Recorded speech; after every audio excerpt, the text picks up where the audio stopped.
Le terme woke désigne l'éveil aux injustices sociales systémiques. Psychologiquement, il s'agit d'une posture d'hypervigilance morale. C'est l'adoption d'un cadre rigide pour interpréter le monde social. Ce cadre est structuré par l'opposition binaire oppresseur-opprimé. La psychologie woke donne la primauté absolue à l'identité de groupe.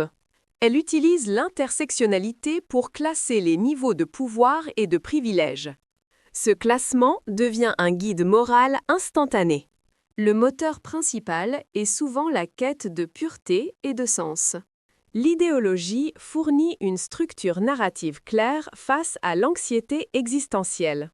Elle permet de canaliser l'énergie personnelle vers une cause extérieure puissante. Adopter cette cause confère un accès immédiat à la supériorité morale. C'est une forme de moral licensing par l'appartenance. L'individu se sent justifié par la vertu du groupe. La victimisation est fortement revalorisée dans ce système. Le statut de victime confère une autorité épistémique inattaquable. Ce statut permet de définir la réalité pour les autres. Le cerveau humain est attiré par la simplification cognitive. La pensée woke excelle à réduire la complexité sociale à quelques variables clés. Elle simplifie les dynamiques humaines en un combat manichéen. Le raisonnement est souvent déductif, partant de la conclusion morale. Les faits doivent se conformer à l'interprétation idéologique établie. Ceci protège le groupe contre la dissonance cognitive. Douter de l'idéologie est perçu comme une trahison dangereuse. La nuance et l'ambiguïté sont rejetées comme des formes de complicité. La culpabilité est un levier psychologique majeur. Elle est associée aux privilèges hérités ou perçus. Pour les membres des groupes dominants, l'activisme devient une expiation. C'est une tentative de se purifier de cette culpabilité structurelle. L'indignation morale, moral outrage, est une émotion addictive. Elle procure une poussée de dopamine et un sentiment de puissance. Elle permet de projeter la frustration interne sur un ennemi externe identifiable.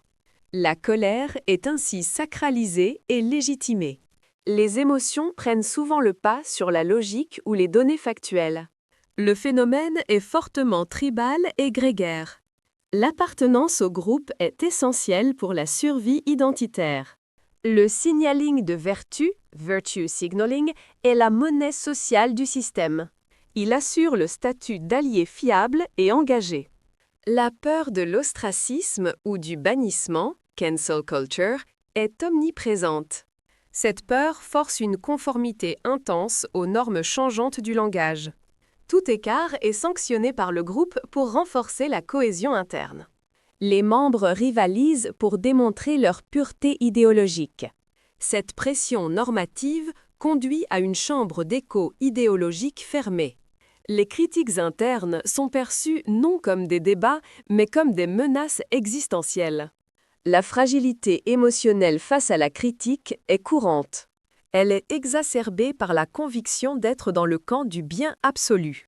Psychologiquement, l'hypervigilance constante est épuisante. Elle peut générer de l'anxiété chronique et du burn-out militant. Le militantisme excessif sert parfois à masquer des problématiques personnelles non résolues. Il externalise le conflit interne vers la société. La psychologie woke offre une carte simple mais souvent rigide du monde.